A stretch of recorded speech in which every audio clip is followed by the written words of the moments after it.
Bienvenue dans Afrique Presse, l'émission débat RFI TV5 Monde consacrée à l'actualité africaine et internationale de la semaine. À mes côtés aujourd'hui, Hassan Diop de Radio France Internationale et trois invités. En plateau, Patrice Onokoko Lumumba, à Kinshasa, Roland Lumumba par téléphone et Marie-France Cros de la Libre Belgique en duplex de Bruxelles. Au sommaire, un seul titre, l'assassinat du Premier ministre du Congo belge, Patrice Emery Lumumba, survenu le 17 janvier 1961 à Elisabethville, depuis rebaptisé Lubumbashi. Le 30 juin 1960, jour de l'indépendance du Congo, à la surprise générale, à la suite des discours du roi Baudouin et du président Joseph Kasavubu, Patrice Lumumba prend la parole pour dénoncer les abus de la politique coloniale belge depuis 1885. Ce jour-là, il signe son arrêt de mort. Retour sur les faits avec le rappel historique de la RTBF. C'est peut-être ici que tout a commencé, juste après le discours du roi Baudouin, le 30 juin 1960. Patrice Lumumba, ce jour-là, prend des risques. À la surprise générale, il improvise un discours qui donne une toute autre image de la colonisation.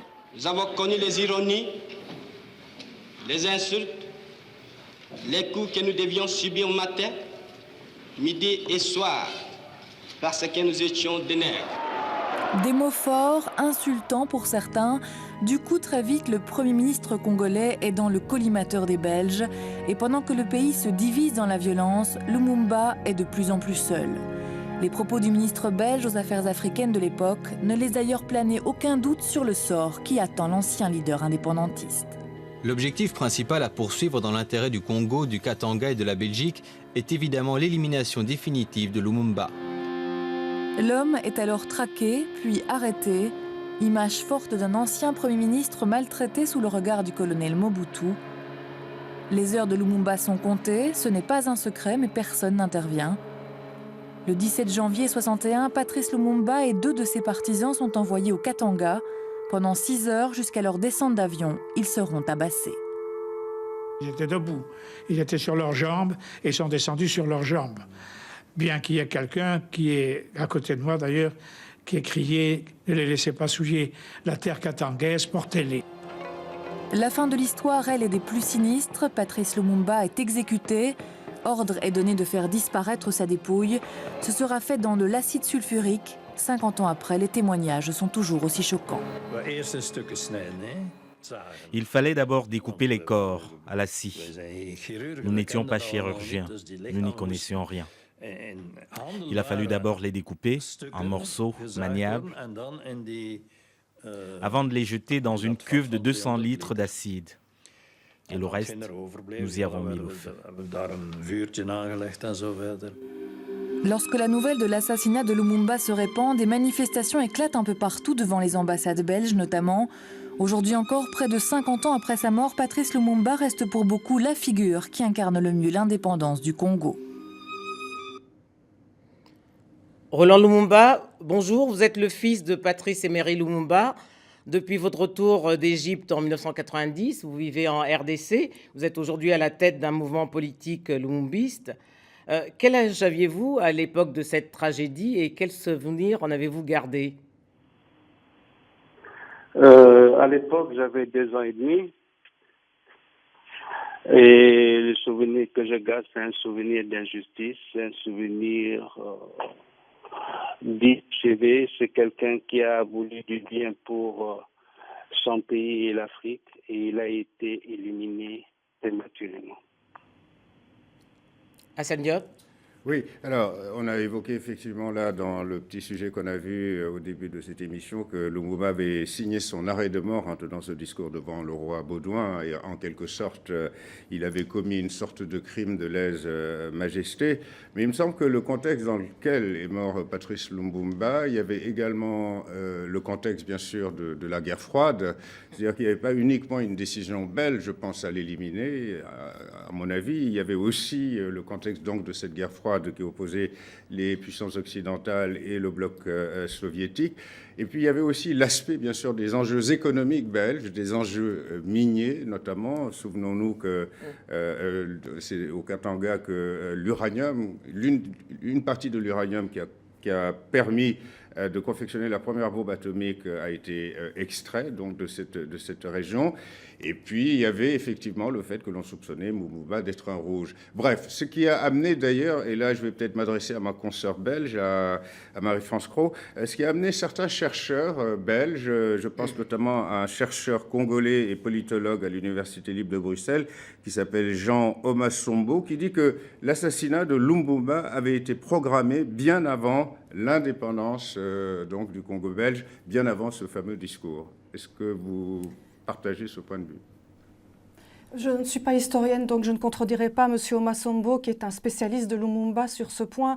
Néanmoins, il y a d'autres historiens qui pensent que le discours prononcé devant le roi, et qui a effectivement été très choquant pour l'élite belge de l'époque, n'a pas, je pense, suffi à faire décider l'assassinat de Lumumba. Je pense que c'est l'accumulation des choses qui montraient que Lumumba n'était pas favorable aux Belges depuis avant l'indépendance, et ça c'est vrai, mais surtout, à l'occasion des désordres qui ont suivi l'indépendance, il s'est rapproché très fort de l'Union soviétique. Et en pleine guerre froide, je pense que c'est ce point-là, surtout, qui n'était pas pardonnable. Mais il attendait des renforts, justement, pour mettre fin à la sécession. Excusez-moi ? Il demandait des renforts pour mettre un terme à la sécession. Oui, la sécession s'est terminée, en fait, bien après l'assassinat de Lumumba, en 1963. Patrice Lumumba, une réaction après ce reportage? Sur les mobiles, en fait, qui ont sur les abouti mobiles à l'élimination de votre oncle. Eh bien, beaucoup pensent que c'est parti de ce discours du 30 juin, mais personnellement, c'est une opinion personnelle.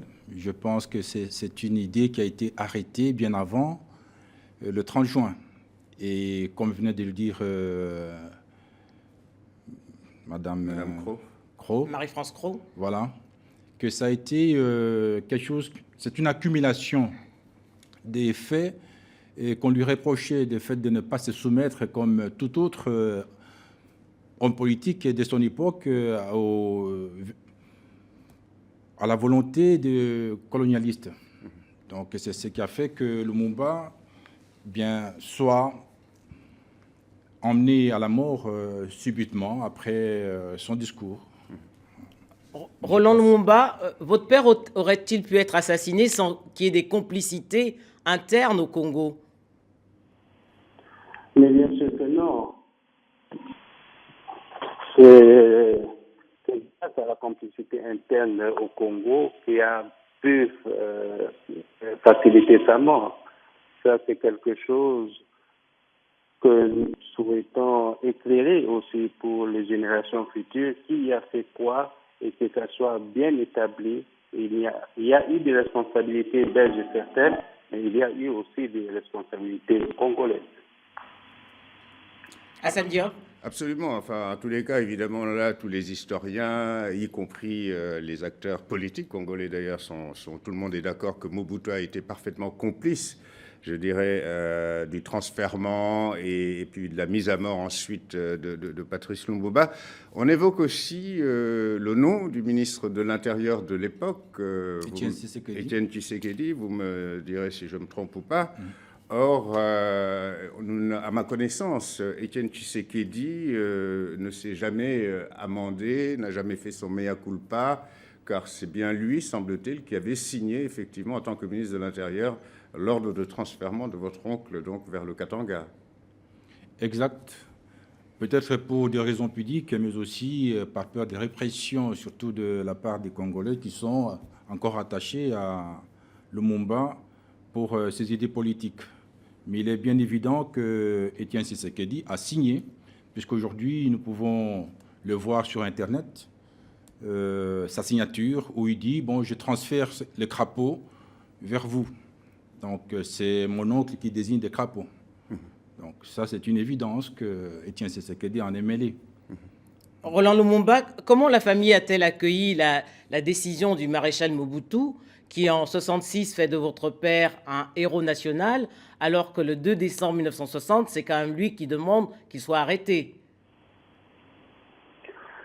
Ça veut dire le maréchal Mobutu, il n'était pas un geste de cynisme près. Il en a fait beaucoup dans sa carrière. Il doit sa carrière grâce à Lumumba, mais ça ne va pas l'empêcher de trahir, ainsi de suite. Donc la famille a regardé ça. Il faisait ce qui lui plaisait. Mais heureusement que cette décision a été confortée 2 fois après lui, à la conférence nationale et à l'entrée du nouveau régime. Donc, dans l'histoire, il a été déclaré 3 fois héros national dans le même pays. Marie-France Gros, il faudra attendre presque 39 ans pour que les langues se délient. C'est le sociologue belge, plutôt, Ludo De Witt, qui, dans un ouvrage consacré à Lumumba, accuse la Belgique. Des personnalités, et pas des moindres, sont nommément mises en cause et elles sont encore de ce monde. Oui, c'est en 2000 que son livre est sorti et dès l'année suivante, une commission d'enquête parlementaire a été mise sur pied en raison du scandale que le livre causait et des sentiments qu'il soulevait à nouveau.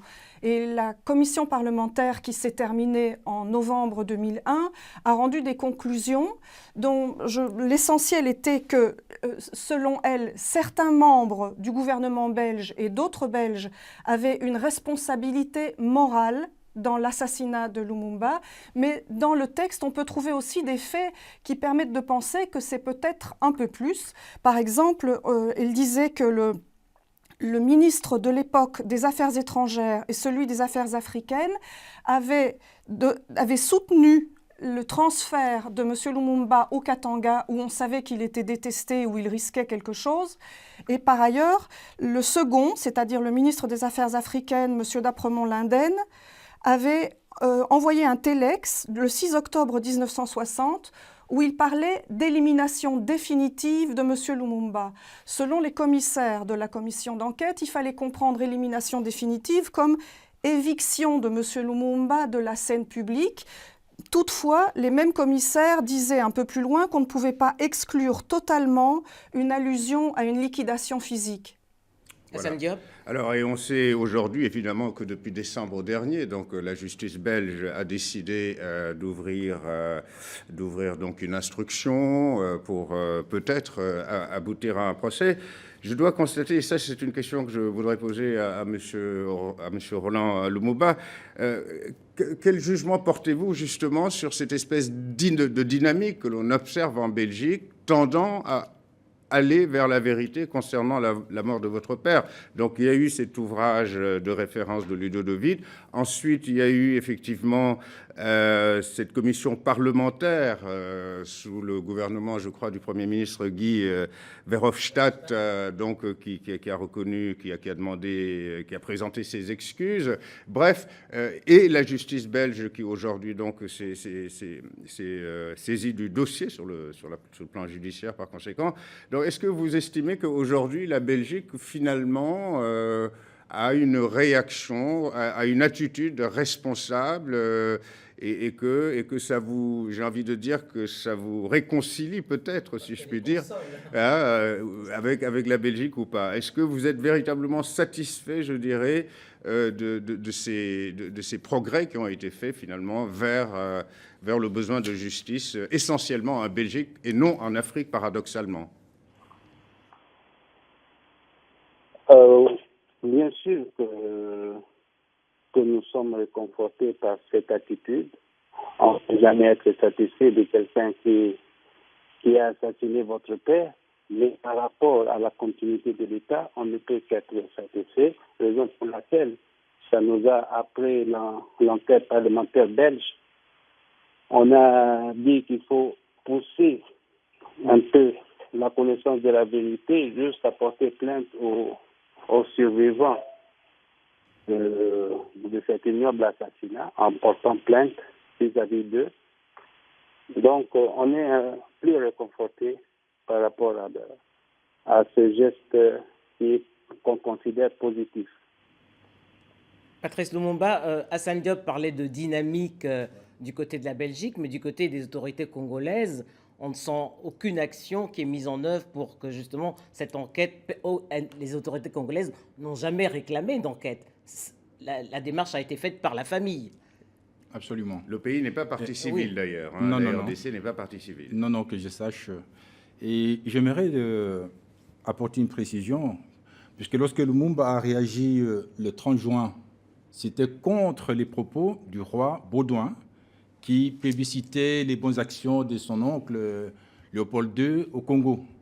Alors que tout le monde sait que Léopold II a été plutôt un barbare vis-à-vis du peuple congolais, à qui il coupait les pieds, les mains, et ainsi de suite. Bien, et c'est vous dire que le peuple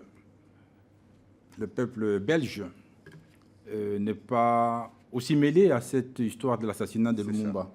Et que Lumumba lui-même l'avait reconnu lorsque, le 30 juin, il a prononcé son discours. Il disait que le peuple ami belge, avec qui nous allons traiter d'égal à égal. Donc c'est une histoire qui ne concerne qu'une famille, et cette famille royale, et vis-à-vis de Lumumba qui leur était gênant. Alors, du côté des autorités congolaises qui n'ont jamais entrepris une démarche vis-à-vis de cet assassinat, je pense que nous ne pouvons pas nous voiler la face.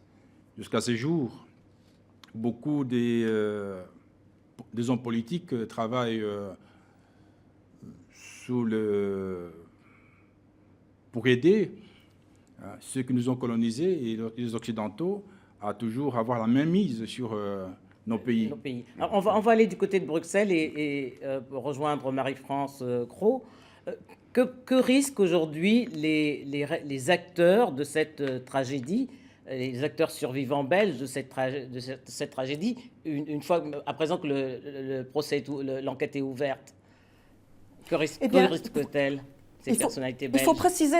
Il faut préciser d'abord que ce qu'on sait de cette enquête n'est pas encore public pour l'instant. C'est ce qui précède la partie publique du fait de rendre justice. Donc, en décembre dernier, la Chambre des mises en accusation, qui siège sans public, donc à huis clos, a décidé d'accepter une partie de l'argumentation des parties civiles, donc de la famille Lumumba, qui faisait valoir que l'assassinat s'était déroulé pendant un conflit armé. Il faut bien se rendre compte qu'on est 52 ans après l'assassinat et que donc normalement il y a prescription.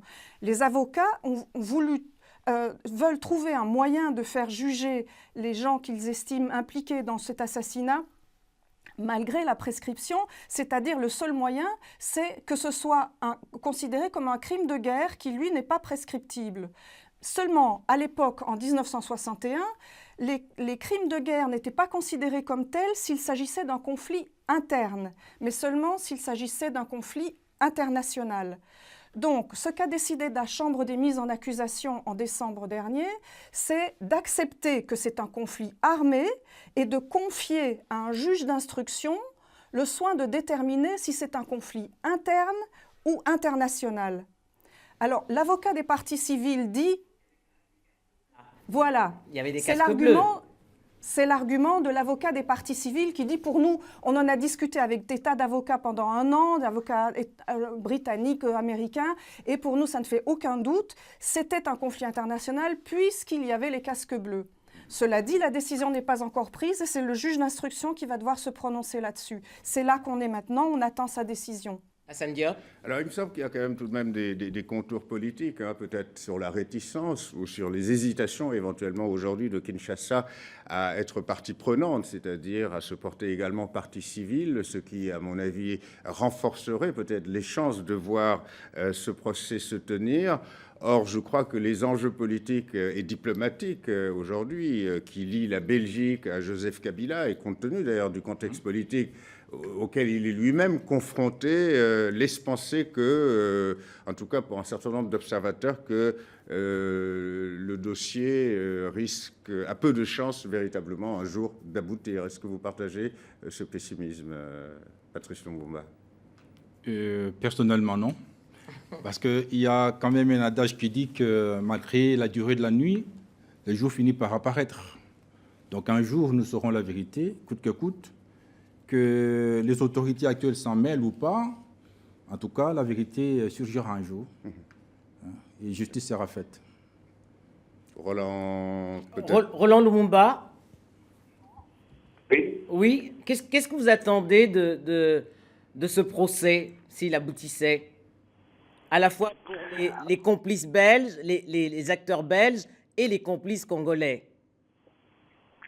D'abord, c'est une histoire qu'on a portée, ça fait plus de 50 ans. C'est un assassinat qui a occasionné la mort de centaines de milliers de Congolais à Lumumba, dans une guerre interne. Donc, on doit connaître la vérité, on doit connaître les détails de ce qui s'est passé. Nous réclamons la justice comme tout peuple, toute nation qui veut connaître son histoire, qui a fait quoi. C'est quelque chose de très important pour nous et pour beaucoup de Congolais et d'Africains. Hassan Diop? Oui, là, je vais me tourner vers ma consoeur Marie-France Cros. Alors, certains observateurs disent que la mort de Lumumba, au-delà, bien sûr, d'une espèce de figure héroïque africaine, comparable à un Mandela avant la lettre, puisque dans toutes les capitales africaines, il y a des avenues, des places Lumumba, etc., etc. Alors, il y en a qui estiment que sa mort n'a pas seulement été la mort d'une figure politique du Congo, mais qu'en fin de compte, cette mort de Lumumba a ébranlé tout le pays. C'est-à-dire qu'aujourd'hui, les complications que connaît encore ce pays, avec cette guerre interminable de l'Est du pays, cette espèce de déstabilisation permanente, finalement, résulte de la mort de Patrice Lumumba. On ne peut pas bien sûr réécrire l'histoire, on ne sait pas comment lui-même aurait géré le pays s'il n'avait pas été assassiné, mais est-ce que vous partagez l'idée selon laquelle, effectivement, que sa mort a été, au-delà de sa personne, véritablement déstabilisé en profondeur et durablement le Congo? Je pense que sa mort a certainement été un choc, et un choc profond. Néanmoins, je me demande, mais il faudrait demander à des historiens pour en être sûr, je me demande si ce n'est pas plutôt le contraire, si ce n'est pas la mort de Lumumba qui est un des indices, et un indice extrêmement puissant, de la déstabilisation qui est celle du Congo depuis les débuts, parce qu'on le sait, on l'a dit souvent, la décolonisation a été mal préparée. Voilà. On le voit d'ailleurs dans la lettre qu'il écrit à Pauline, son épouse. Elle est d'une actualité brûlante, parce qu'on voit que les acteurs qu'il met en cause à ce moment-là sont encore présents dans l'histoire récente du Congo. Oui, certainement. Vous avez cité le nom de Tshisekedi tout à l'heure. Il faut bien voir que les gens qui étaient à ce moment-là, qui prenaient le pouvoir au Congo, étaient plutôt des gens jeunes. Donc nécessairement, ils sont assez nombreux à être encore vivants aujourd'hui. Et comme il y a peu de changements de personnes au pouvoir, on garde la même classe politique tout le temps. Absolument. Forcément, il y en a encore qui sont toujours là. Patrice Lumumba, vous voulez réagir aux propos de Marie-France? Non, vous ne voulez pas réagir. En tout cas, il y a quelque chose quand même qui me turlupine, et je reviens là-dessus, c'est qu'on voit que la Belgique s'active, on voit que la Belgique, au niveau de sa justice, au niveau de ses historiens, de ses universitaires, de ses journalistes, s'investissent formidablement dans ce dossier Lumumba, mais il y a quand même comme une sorte de passivité des autorités congolaises, mais également des Africains. Je veux dire, est-ce que, par exemple, il y a une fondation, je crois, qui a été créée, la fondation Lumumba, est-ce que cette fondation bénéficie ou non, par exemple, de l'aide de pays africains, de manière discrète ou pas? Et si non, comment expliquez-vous, si vous voulez, cette espèce de passivité, alors que l'on considère finalement Lumumba comme non seulement une figure héroïque congolaise, mais africaine? Fondation, oui, mais je laisserai Roland parler, puisque c'est lui qui est le président de cette fondation. Alors Roland... Roland, vous pouvez réagir. Dites-nous un mot sur la fondation que vous avez mise sur pied. Oui, on a mis une fondation pour essayer de promouvoir les idées de Lumumba, pour aider aussi la jeunesse. On travaille assez dans le domaine culturel et un peu le développement. Il faut qu'on essaye de faire revivre ce nom-là qui a attisé des millions et des millions de changer leur façon de voir les choses.